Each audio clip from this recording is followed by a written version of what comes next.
gentlemen, welcome to the Legacy Wealth Show. Host Tim Bratz. I have an awesome rock star guest, huge mentor of mine, and been a good friend of mine for many years, Mr. Mark Evans, an entrepreneur in many different endeavors, and one of the best business minds I've ever met. So I want to introduce Mark. Mark, thank you for being on the show. Thanks, Tim, for having me, man. Awesome, dude. I'm pumped to get into some conversations. We've obviously known each other for a long time, and I was introduced to Mark about 4 years ago when I was banging my head against the wall as a solopreneur, trying to figure out how do people scale up their business, how do they grow this thing bigger. And Mark invited me out to a mastermind event that he was hosting out in Vegas. And it was about 4 years ago, last month, actually. Yeah. So go out to Vegas, sitting in the room, gives me some super simple advice. It explodes my business. I 4x'd my income that year and just put the right people and processes and focused on the right properties and product, I guess, to really scale up my business and get me to where my portfolio is today. So, man, I attribute a lot of that success to you, and I really appreciate everything you've done for me, man. So I'm excited to dial in and give as much value as possible to our listeners. And maybe, I've given you a little bit of an introduction, but maybe you can give a little bit of your backstory, Ohio guy, and have some real estate background, but many other businesses. So take a little bit of time and talk a little bit about that. Yeah, no, man. First of all, thanks. And also, thanks for placing an ad on Craigslist. That's how we met. Yeah, that's right. Not the weird section either, bro. Yeah, it was not men looking for men, but it was real estate. Yeah, no, guys. So small town Ohio boy, grew up about an hour outside of Columbus, Ohio. Parents are amazing people. Just never really had financial means at a massive level. So I had to work on my mindset a lot. I barely graduated high school. Never went to college. Never read a book until I graduated high school, actually. Started reading a book. It was Think and Grow Rich. That was my first book I ever read. This is when you actually had to go to the library and pull out the cards. A lot of people watching this might not even know what that is. But that's how I started. Decimal system. Yeah, exactly.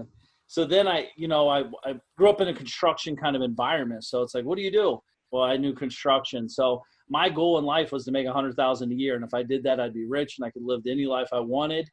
And that was my goal. So I set out to make $100,000 a year. And the way I thought about making $100,000 a year is like, how do I make $20 or $25 an hour?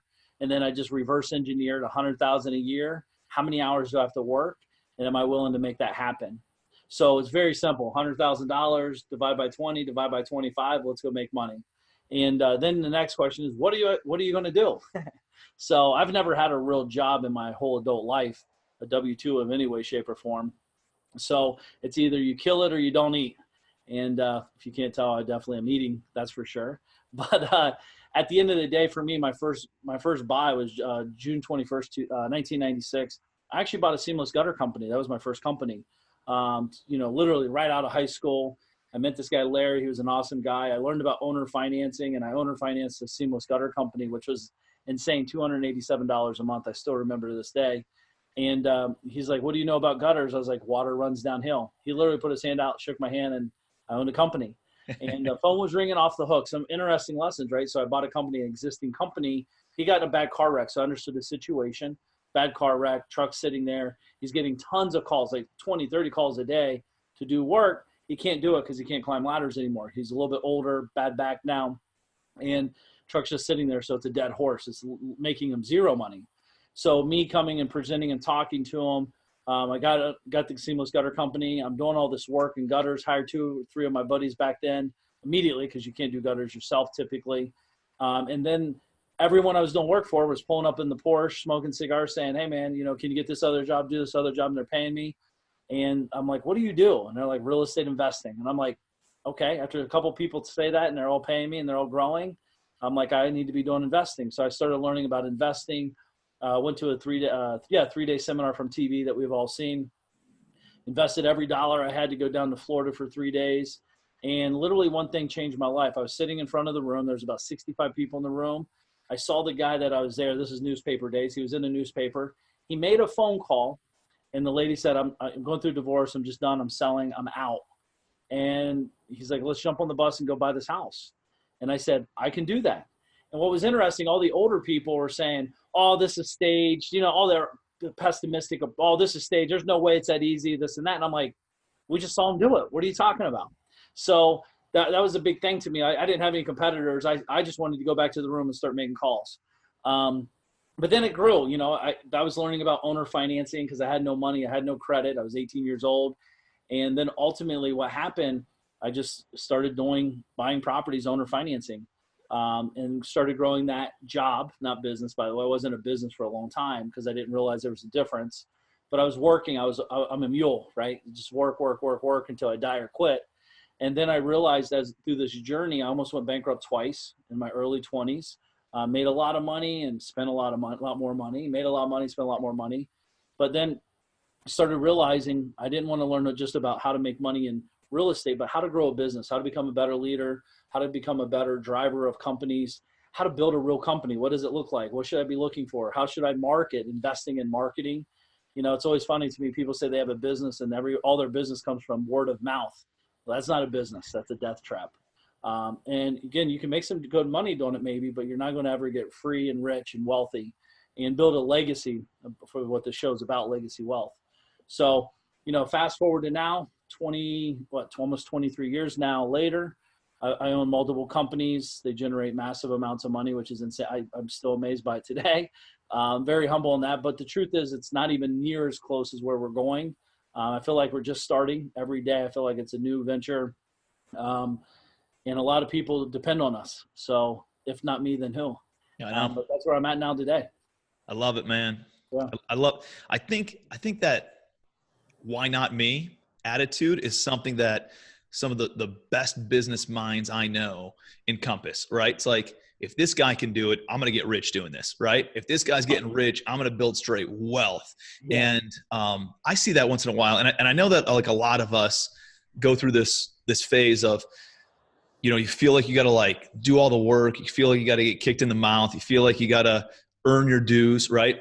Mm-hmm. And then it got to the point for me, at least, where I was like, fuck that, man. I'm done earning my dues. Like it's my time now. Like I need to earn, I deserve this. I know I've paid my dues. I know I'm worth more. And I think you just like, you draw a line in the sand eventually and you get to that kind of mindset. It's like, I'm going to do this because why not me? Why is that guy better than me? Did you ever go through like a phase like that? It sounds like you did a little bit, right? Hey man, listen, I was very aware of it. Like when I was 18 years old, sitting in that room, I'm looking around. I'm like, why not me? I didn't really know what that's meant at that moment, but I was like, why can't I do this? Or how do I do this? And, I think a lot of people are asking a different question, very similar, why would that work? How does that work? As opposed to why not me? Mm-hmm. How does it work? Because you made the phone call. That's how. How does it work? Well, because you showed up and ran the ad and people are calling you. Like there's a lot of differences in that conversation yourself. The big transition for me, Tim, though, was October 8, 2005 when my grandmother died. Mm-hmm. Right. Truth is, if that didn't happen, I probably would not be here today because I was just working. I wasn't afraid of work 16, 18 hours a day. I actually like it. And I loved it. So, but that moment just clicked on me. I was 27 years old. I had an aha moment and I'm like, life is short. And I went to my office. I cried for a while, tried to figure out what I wanted to do when I had money, but I didn't have time. I was putting the time in to make more money. And then December 31st, 2005, that's actually when my girlfriend, now my wife, Dina, and I went on that trip. We actually, traveled around the country and world for 7 years, so why building companies.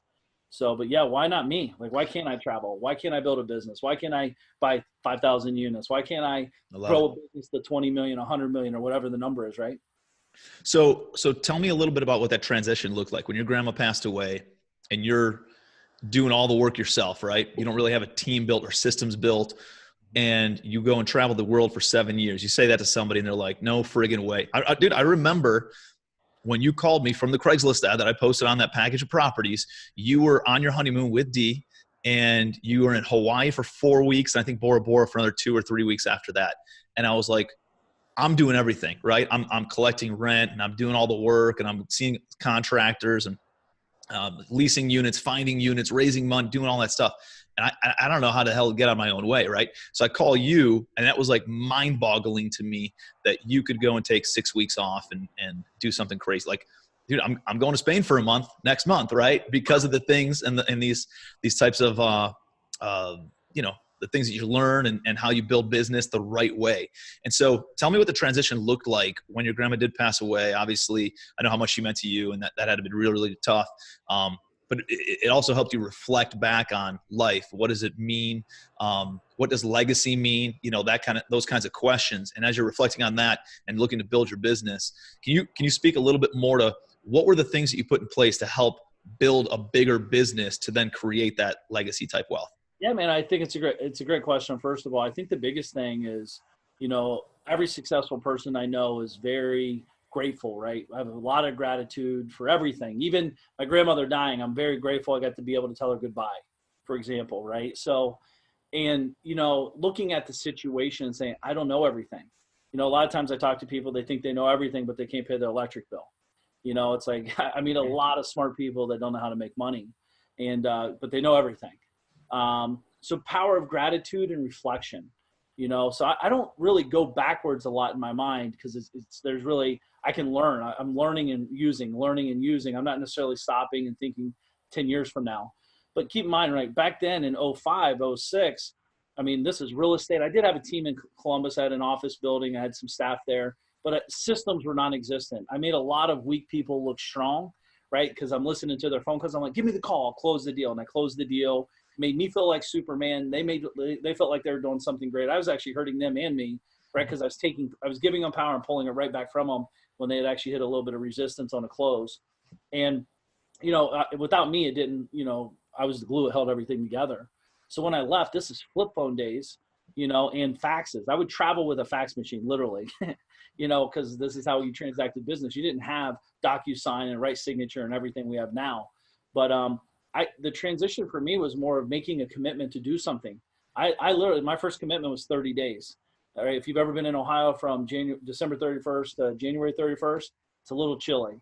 So I was going to South Beach, Florida for 1 month just to try it out. I was committed to 30 days, and then 30 days became a lot of years, and just kept growing. But the constraints forced me to get better. I lost half my team almost immediately, right? Because Mark's not here to make me look better. So everyone leaves or gets fired, mostly. I think we had 4 people left, the assistant, Vanessa, and 2 other people kind of helping us.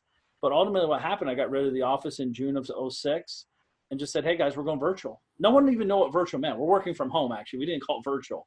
And then it's like, how do we do what we want to do without being present in an office and beating each other up? We were scaling chaos every day. We've all been there, right?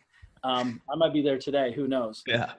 But at the end of the day, for me, the transition was really making the mindset. It's all everything we're talking about, by the way, right, is mindset.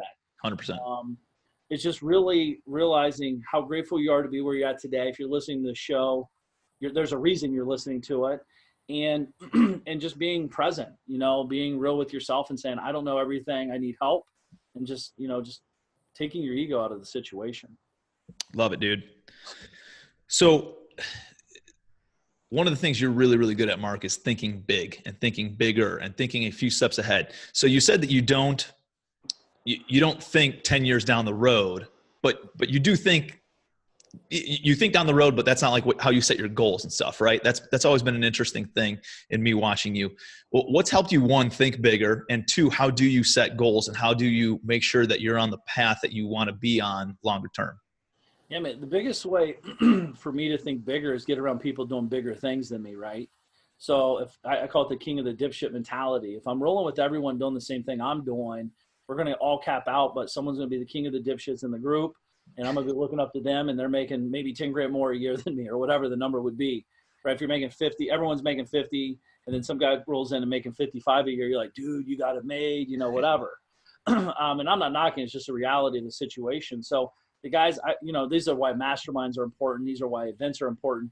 You're going to meet guys that are making so much more money. It was always a big thing for me to go to like the big, nice steakhouses, and see what people are wearing, what kind of watches, what kind of cars. Yes, this is materialistic, but that's what drove me. That's kind of what I thought success was in the beginning, is materialistic things. Like I don't know about you, but I get excited by driving by amazing houses. Like in Florida, they're everywhere. So very materialistic. The houses are $50, $60 million. Like, wow, someone can own that. Why can't I? Getting on a yacht for a week. How does someone buy this and live on this for a year? You know, just asking questions and challenging yourself, and not, and you know, some of this stuff you can't even talk to your parents about because they're like, what the hell are you talking about?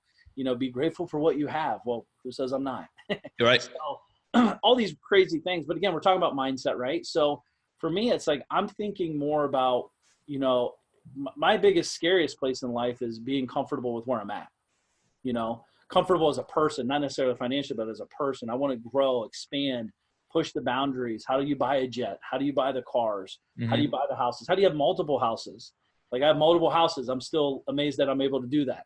You know, we travel, however, and like, so to me, it's like, yeah, man, it's just a wild mindset. You got to have it. But what I love about you though, is that in this aspect is, and I've heard you say this before, it's not about the material things. It's not about saying, hey, I have a $40,000 watch. It's about looking at your watch and saying, man, I've had to sacrifice. I've had to go through some shit in order to get this watch. This is a reminder of all the adversities I've faced in my life that says, man, I got past those adversities. It's more of it's a mindset shift than it is just about having fancy, flashy things. You know, I think that's really, really powerful for people to understand.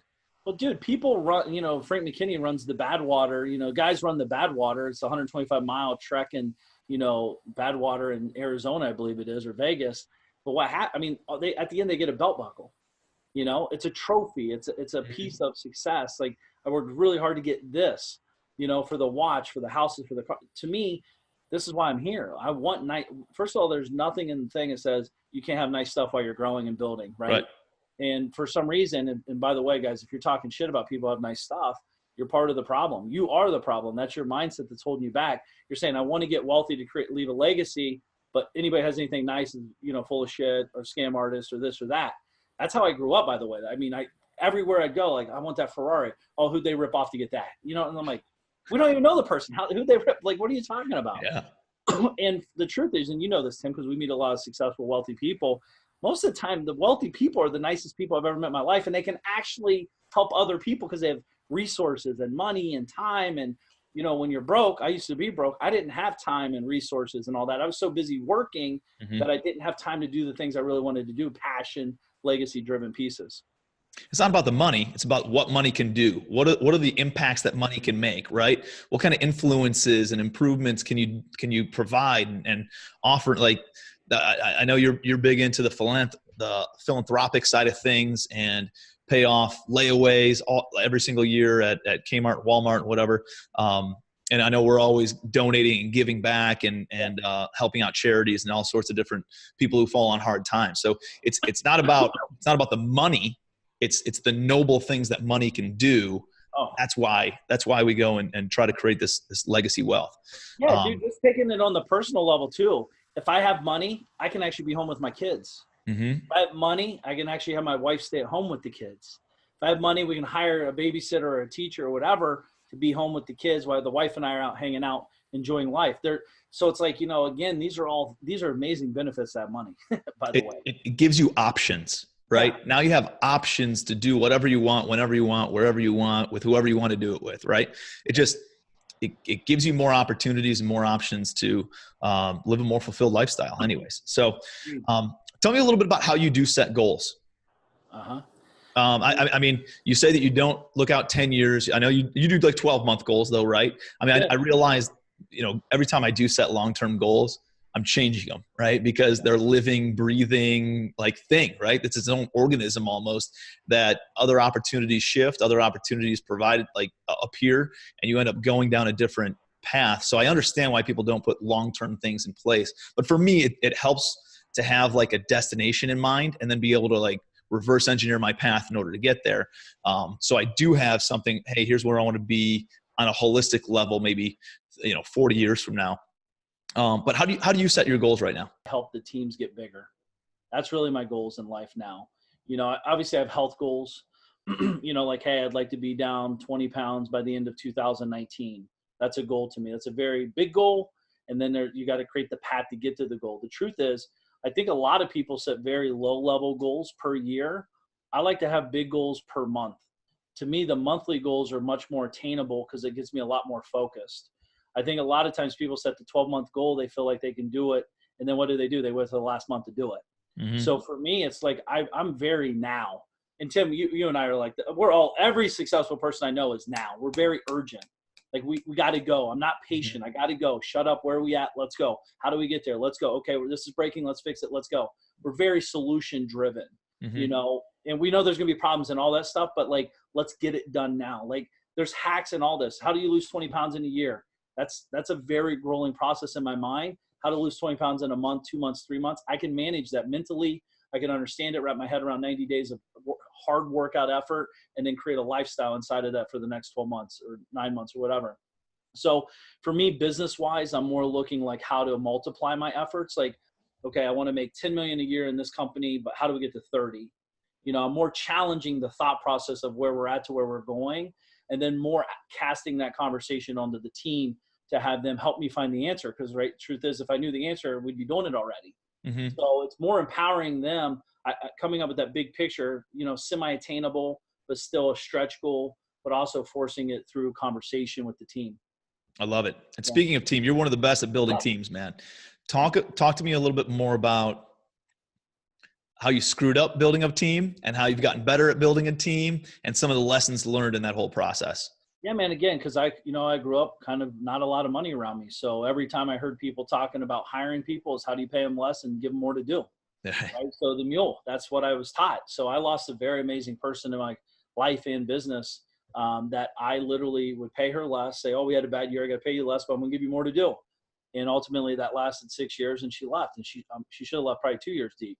But now what I've realized is like the real question is, and this is the difference between, this is like anything, by the way, this is like price tag checking. Like you go to the store, you're like, I want to buy that. And then you look and you're like, oh my God, $80 for a shirt. There's no way I'd ever pay that. And then you flip it and then you go buy the $20 shirt. So it's same thing with hiring people, like understanding what their value is, not what their cost is. Mm-hmm. If you understand the value in an individual and you pay them 50 or 100 grand a year, or whatever the number is, you're looking at that as a value that they're going to bring value to the company and generate more revenue. The question is, do you want to spend 50 grand a year to get 50 grand back? Or do you want to spend 100 grand a year to get 10 million back, or 100,000 or a million back, or whatever? And the higher you pay, typically, not always, but typically you're going to get better quality, better value, dollar for dollar exchange. So now I'm thinking more of how do I pay my team more, give them more benefits and bonuses, make their life easier, stop being a micromanaging maniac, which I used to be. Like, where's this at? What's going on? Like constantly in their business, as opposed to like, here's the vision. Here's your task and roles and responsibilities. Now go do it. Call me if you need anything.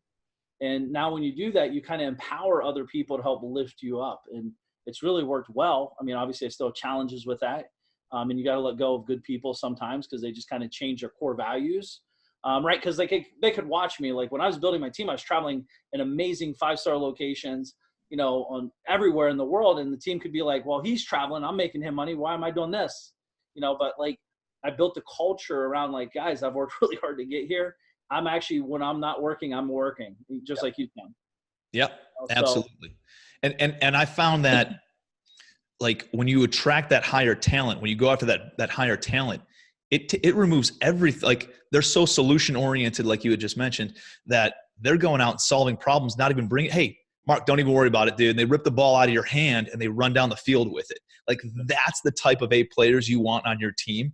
And it's been absolutely life-changing for me over the past couple of years as I've kind of oriented my business to attract these multiple 6-figure people. The issue is, I think a lot of people, when they're doing $0 to $1 million in revenue, it's kind of a proof of concept phase, right? Like, does this work? Let me make sure I can make money doing this. And then we get to this phase where it's like doing $1 million to maybe 10 million in revenue, and you're making enough money where it creates a good living and you can build a sort of a team, but not enough money where you can attract multiple 6-figure a year talent, right? And so for me, I had to kind of make a shift in that. Let me pay you a base salary and then give you profit share based on how well the company does. That way people, they're not stressed over money, but at the same time, they're not content either. These are high performers. And then they get paid a big chunk of profit share based on how well the company does. Some of them even have equity in my properties or in my company. And now they're motivated. The company makes, $6 million net this year, and they have 10%. They get a $600,000 bonus, right? So like there's some serious consideration there in order to help push the company to reach those higher levels. And it was a way that I was able to kind of attract better talent without having to take on the price tag of that higher talent and build it out that way. But it is a game changer when you're able to attract those high A player, high level employees. Dude, it'll change your life. And the problem, again, all this stuff we're talking about is the individual that's hiring, though. You have to realize that you're the problem. If you keep having bad hires, it's because of you, not because of them. Like, there's got to be ultimately, you're like, look up, you're like, I've hired 12 people and they all suck. Well, maybe it's you suck because you're the one hiring them. Mm-hmm. So at the end of the day too, right? I mean, it's so powerful, guys. It's a game changer for sure if you can get this dialed in. Yeah. I hired an outside chief HR director, my buddy Scott, that I told you about. And this guy's got 950 employees. His private equity firm goes around to different businesses. They buy businesses, they fix them all up, put better systems and processes and people in place, and then let them cash flow. I was like, dude, I do exactly that, but with apartment buildings. Yep. Can you help me bring on some better talent? And what I realized is exactly what you said, Mark, is like, I suck at hiring people. Like it's just not, it's not a strength of mine. And so I don't like doing it. So I don't want to spend a lot of time on it. So then it's like, anybody who raises their hand, you got a job, right? Come on in, you're hired. Here's your list of tasks to do. And I don't want to train you either, because I don't want to spend that much more time. Right. Yep. And when I brought him in, I realized, like, there's people, and you're really good at this. This is, I think, your unique ability when your core, highest and best uses of your time is finding the right people for the right seats. I think you do an amazing job at it, and ask yourself, who can I hire to then take that problem outside of from me having to do it, right? What do you say? Like, find the who to do the how, or find the who to do the what, right? Yeah, find the who to do the how. I mean, that's a Dan Sullivan quote, but like, that's the truth. Is like us in the beginning, where you can't grow a big business with a small mindset, right? So what gets you to $1 million is not going to get you to 10. I promise you that. There's no way it happens. If it did, everyone would be running $2 million companies. Including the people, right? Who got you to $1 million. Yeah, exactly. I mean, you're going to have to change your team, infrastructure, you're going to team up, staff them up. You got to push them harder. You got to grow. You got to show a bigger vision, bigger core values. There's a lot there. I mean, to make $1 million a year in a business is way easier than moving way beyond that. But, who to do the how. Like, in the beginning, we have to learn how to do everything, because that's what we think we need to do. By the way, this is what's wrong with school systems, is everything's got to sit down, shut up, and figure it out on your own. Don't ask questions. If you do, you're a dummy. The truth is, this is called collaboration. If you learn how to hire people, I'm always thinking about how to hire people. Like you said, Tim, always thinking about that. That's all I think about, because every hire I get, I make more money. Every hire I get, the team grows bigger and stronger. Every hire I get, the higher level they are, we're letting go of the weakest link in the game if they don't pull up. So we're constantly seeking better people all the time. You've alluded to that a couple times in our conversation, is spending money on marketing always yields a return. Spending money on people always yields a return. Those two things in your business are always an investment, right? As long as you're hiring the right people and doing the right marketing, right? Yeah, but then if it's not a return, you're learning from it, right? So right. Like, especially if you're looking at your first hire, depending who's watching this, if you don't have a hire yet, like your first hire, you got to be thinking, you're going to learn a lot in that. Like you did, Tim, like we all do. Like when we hire someone, our first hire, we're like, oh my God, I'm gonna mess this up. We all look at it as an expense. Again, we forget the value, what they bring to the table, especially when you're looking at the financial investment. But like, if it's $36,000 a year, it's only $3,000 a month. And then you can break that down to weekly, daily, if you want, depending. But just think if someone could give you an extra 40 hours of your life per week, what is that worth to your company?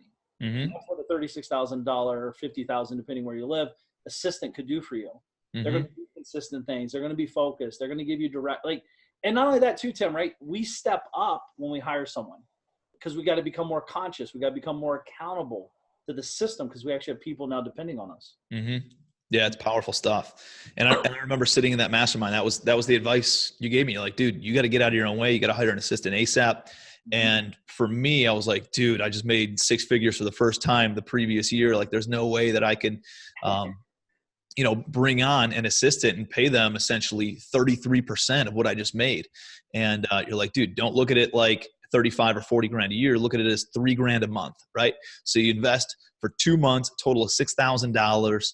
See how it opens up your life, see how it opens up your ability to go and spend time on higher revenue generating activities, and even the intangibles, right? Being able to go spend time with the wife and the kids and those kinds of things. And I remember like making that decision. I did it in March 1st, 2015, hired an assistant. The next 10 months, I made 4 times as much money as I did the year before. And it was insane. Just by that single hire. Then you almost become like addicted to it, right? And you're like, who else can I hire? Who else can I put in place? I had 5 employees by the end of that year. So I love it, man.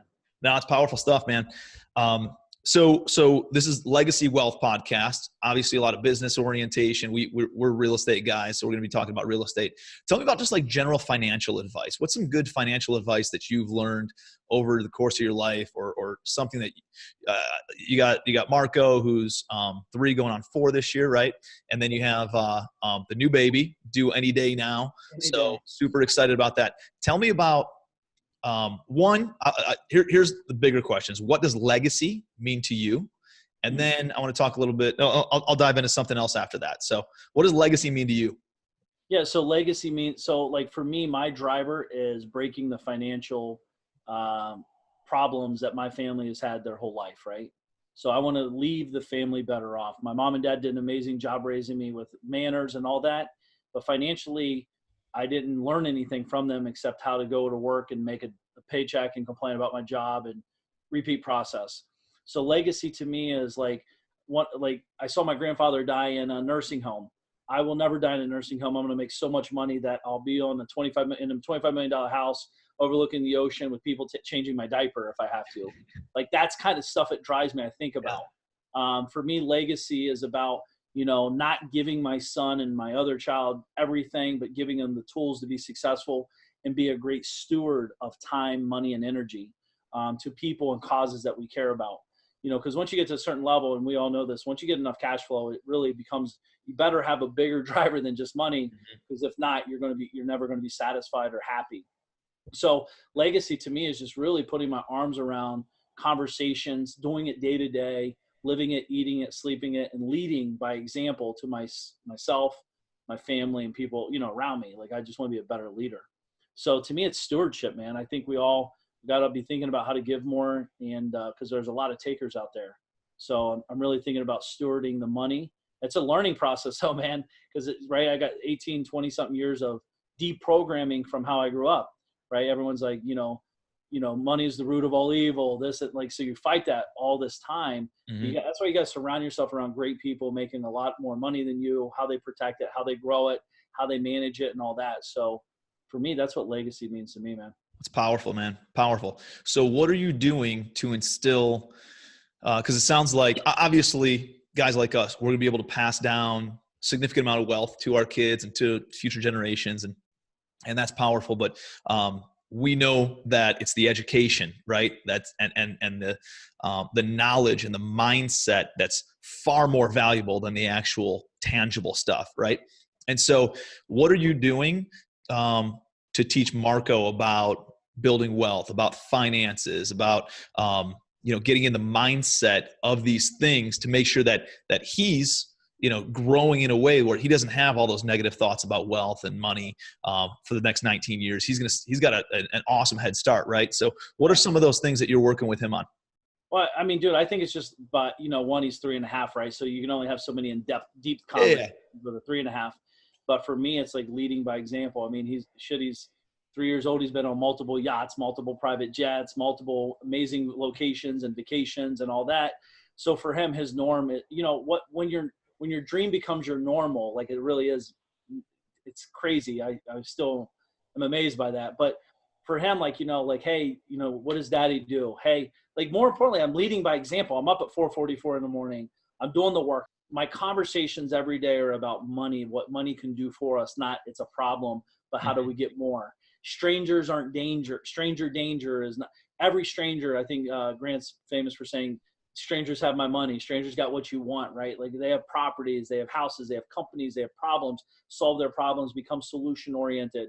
So I'm talking to him when we go to tip, right? I've always had Mark grab the bill, right? I want him to get accustomed to grabbing the bill and looking at the numbers and saying, hey, daddy's giving a good tip. Did she do a good job or not a good job? just having conversations with him that are going to be progressive. Like, I know when I used to go to the thing, it's like, hey, we're only getting 2 pizzas. This is all we can do, you know, which is awesome. Again, I'm not knocking it, but it was coming from a lack of, not an abundance factor. So this is all abundance mentality, right? So, you know, when I'm sitting down there, Mark, you're the greatest. You can be whatever you want to be, you know, but again, I think what people's got to be careful though, is when you tell your child you can be whatever you want to be and you're not being whatever you want to be, there's an incongruency factor to that. They're eventually going to wake up and call bullshit on that to you. If you're a parent watching this or someone that's leading people, you better take note that it's not about, because, right, we've all heard, do as I say, not as I do. Well, that only goes so far. So Mark, you know, like leading by example, tipping properly, holding the door, saying, yes, ma'am. Like trying to teach him manners at a massive level that my parents taught me. And just giving him, you know, financial knowledge. Dude, he's got such a massive head start. Like I literally, especially technology, by the way, right? Technology is just zooming along. Financially, he's better off than I ever was. Like, but again, my money is my money, not his. So he's going to have to earn it, work for it, understand it, appreciate it, and steward it properly if he ever wants a dime from me. So we've all seen the kids who grew up in money. This is one of my big challenges right now, is trying to figure out how to make sure that my kids know that they can do whatever they want. We're pushing the limits, and they have the ability to do anything, right?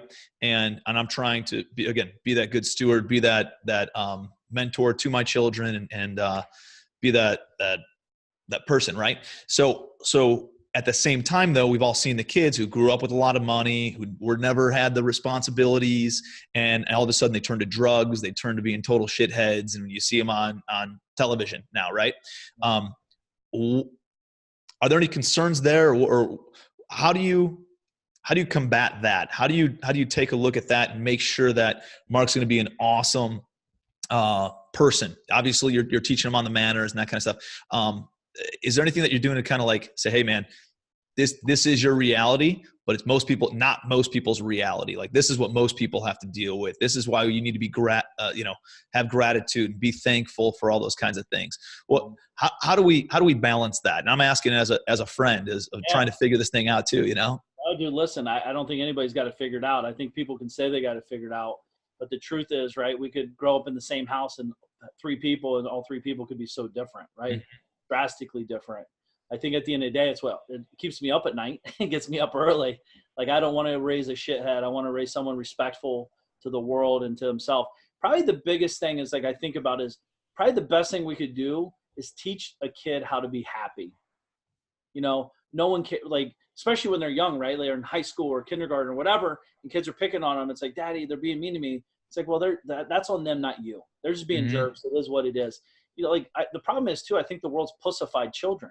You know, they haven't let them get beat up. They have, like, where I grew up, dude, you get in a fist fight. That's what you do. That's how you solve problems.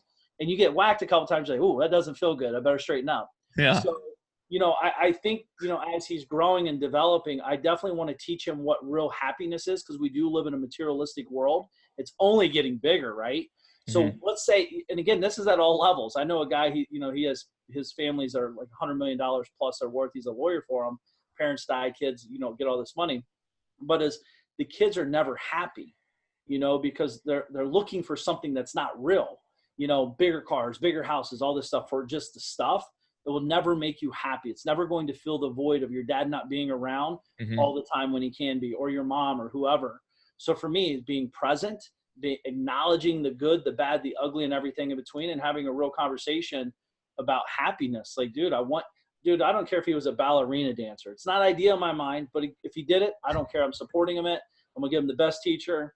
I'm going to give him the best outfits, the best shoes, or whatever. Like, that's, to me, if he's happy, I think everything else will take care of itself ultimately. Because do we meet adults that are not happy? Like, in our world, and they grew up in a different era. So, like, why aren't they happy? Like, I'm happy. I'm happy if I'm sitting in a trailer, or I'm happy if I'm sitting in the mansion. I'm happy because I know there's more. I know I can do better. I know it's no one's fault but my fault, right? So I think that's taking full responsibility for every single thing, good and bad, in life. Which we all do. That's powerful. And I think that was a big lesson to me, like, playing that victim mentality and saying, I'm not where I want to be because of this or that or whatever. And like, when you take 100% ownership of it, like you had mentioned, on your employees and your team and your marketing and all these other different things, I think that is one of the biggest mental shifts people can go through, is take 100% ownership. Well, the market shifted and this and that. Well, hey, you should know better. Hey, I'm late to the office today because I was stuck in traffic. Dude, you should have left friggin' 30 minutes earlier. You've never been in traffic before. Like, don't you know, like, this is an important meeting that you need to be at, and blah, blah, blah. And it's, I see that victim mentality. You can either be a victim or you can be a victor. You can rise up above any of that adversity and take 100%. Know that you control the cards, right? So I think that's powerful stuff, man. So, dude, this has been an amazing conversation. Is there anything else that you want to dive into that we haven't talked about yet? Yeah, man. I think one really big financial piece is, you guys are here to create legacy. Probably one of the biggest lies we've all heard is cash is king, right? Cash is good, but cash flow is king, right? Mm-hmm. This is why lottery winners, why athletes go bankrupt eventually. The majority, like mass majority for a lot of them, is because they get a big chunk of cash and they don't invest in cash flow. As you're growing and learning about financial wealth and legacy and security and et cetera, you got to understand, put your money to work. $1 million in your bank account is doing nothing for you. $1 million in a property that's producing 10 grand a month, it's doing a lot. It's creating, you get depreciation factor, you get appreciation factor, you get cash flow. I mean, it's got a lot going for it. Even in companies, buying companies, take a percentage of it for some cash to give them some influx. But get your money working for you. Probably the biggest thing I discovered a long time ago is cash flow is king, and cash is queen. It's good to have cash, but from my experience, I spend cash. But picture if you just had 10,000, 20,000, 100,000 a month coming in every single month like clockwork. 30 days later, you spend it all. Day one, you get it right back. But if you have $1 million and you spend it, it's gone. Mm-hmm. So that's a mindset shift that I had a long time ago. And like, dude, it's a game to me. I'm always trying to figure out how to get houses for free by creating cash flow to pay for it. How to take vacations for free by getting cash flow to pay for it, right? Instead of going and spending 25 grand on a vacation, how do I take X amount of dollars, say if you get a 10% return, take 250, collect 10% on my money, and now I can take a free vacation every year, 25 grand a year, for example. But you could do this. You can play games with it, so it gets you excited. Because in the beginning, you're like, oh, $400 a month ain't going to do anything to me. Well, dude, if you can't learn how to invest and make cash flow with $1,000, you sure know how you're going to figure out with millions of dollars. Mm-hmm. That's like giving, right? You're not going to be a great giver if you can't give when you don't have much to give. Because when you get a lot to give, you're not going to be a good giver because you're going to be scared to give. Mm-hmm. So this is a muscle we all got to get in the gym in our brain and start working this stuff out and really start asking we talk a lot about this, Tim, in the mastermind, thoughts on thoughts. Like, okay, why am I not giving? What's my thought on the thought? How do I get bigger? What's my thought on, like, all these things that we could do. But really, guys, cash flow is king. I guess that's the point. I love that. I mean, people think wealth is just making more money. That's like a third of the equation. 1, you got to make money. 2, you got to keep money. 3, then you got to get your money working for you, right? In order to be able to, the whole thing, go and buy assets that then produce cash flow like you're talking about, and then pay for those liabilities. And that way you can buy a liability, like you said, every month, every year, whatever that looks like, and never risk that principal balance, and actually that, like you were saying, that principal actually appreciates if you invest in the right types of assets at the same time. That's powerful stuff. I'm really good at buying properties, buying assets that produce residual income. You're really good at building businesses and obviously you buy properties and stuff too, but I think that's a big insight for me, man. That's something that I haven't been able to figure out, how to build a business that then produces. Although my business is decently passive for me now, where my team's kind of running the passive income producing assets. But what's been a trick for you on that side? Just, again, surrounding yourself with the best people? Man, it's interesting. I typically am doing the opposite of what most people are doing, because I know that, masses do something that you probably shouldn't be doing. Mm-hmm. And again, the thought is like, why are they doing that? Why is this moving this way? What am I not seeing that because there's only a certain amount of people doing what we're talking about, So yeah, but definitely getting around other people. I can tell you, everyone watching this, depending on where you're at in your life, first thing is, how do you get $1,000 a month residual? Then how to get 5,000, 10,000, 20,000. Start making it a game and mapping it out. And then let's say if you're 30 years old, by 55, how do you have 100 grand a month coming in passively through either companies that you've built or through jobs? And it takes the stress off of the action, the day-to-day work. You got to work. It takes the stress off of the work. Like Tim, you and I, we do not trade our time for dollars. Mm-hmm. Like we literally either make money or we don't. Like we're not saying, okay, I worked 8 hours at $80 an hour. You owe me whatever. No, dude, like we work 100 hours. We might make zero, but we're going to gain knowledge to go make the next deal better, then the third deal better, and then the fourth deal better, because we're not quitting, right? So at the end of the day, I think it really is like how to play a game with this. You got to get started though, whatever it is. Get started and then stay consistent, right? Yeah. Don't give up. Don't quit. Like, especially in real estate. Like I see people get involved in real estate and then they bail on it. I'm like, dude, this is the most time-tested wealth building asset that you could possibly be involved in. Since the dawn of civilization, wealth has been measured in land ownership. Like, why would you ever why would you bail on that? You can't do it, man. You just got to stick with it. And it's like working out. I mean, obviously we've been on this 75-day challenge, and, the first 7, 10, 15, 25, 30 days, you don't see any sort of results. Now you're working and working and working and working, just like we do in our business, and maybe not making money.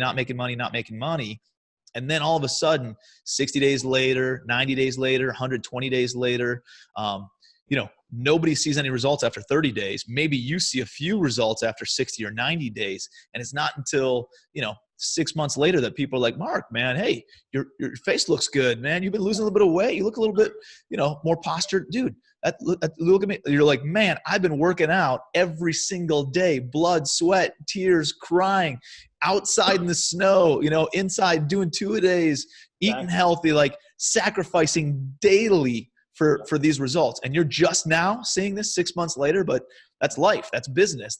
You got to put in the reps. And then eventually over time, that compound effect sets in and you just stick with it. And it doesn't need to be a Herculean effort, right? Every single day, like especially once that compound effects, that momentum starts kicking in, you just need to kind of keep it going, because we're always growing or we're dying, right? Yeah. Yeah, dude. I mean, at the end of the day, you're either consistent or non-existent. For what we're trying to do, it's like, could you imagine if you showed up to your spouse inconsistently like you do your business? Where would you be? It'd be non-existent. You showed up to your kids like life every day like you do your business. Where would you be? If you try to build your legacy inconsistently, where do you think it's going to be? So I think it's really, you got to put some effort into it, gamify it so it's fun for you to play the game of life, of like buying an asset, learning from it. Even if you make money or don't make money, there's a lesson in it. And then taking it. But again, this comes back to taking responsibilities. So you actually got to take responsibilities. If you want this, you'll do it. If you don't, well, you're going to be a victim and you're going to blame everyone else for what you don't have. Powerful stuff, dude. Dude, I can't thank you enough for being on the show. Excited that you're the first guest on Legacy Wealth Show. And super pumped for, dude, I've seen you growing over the past 4 or 5 years. And like you said, man, we're just getting started. So I'm excited to see where you're going to be 5 years from now and 10 years from now, and how we're going to build some legacy wealth together, brother. So, dude, I appreciate you. What's the best way for people to kind of connect with you? Yeah, best way is either at markevansdm.com or follow me on Instagram at markevansdm. Awesome. Dude. Well, hey, I can't tell you guys how much value that Mark has provided for me in my life, and how he's kind of helped direct and advise and counsel and mentor me in my business relationship. I know I wouldn't be where I am without you, brother. So, dude, I appreciate you. Thank you for being on the show. And dude, good luck with the baby coming soon. I know it's exciting times. Appreciate it, man. Thank you, buddy. All right, Have a good day, guys. Stay focused.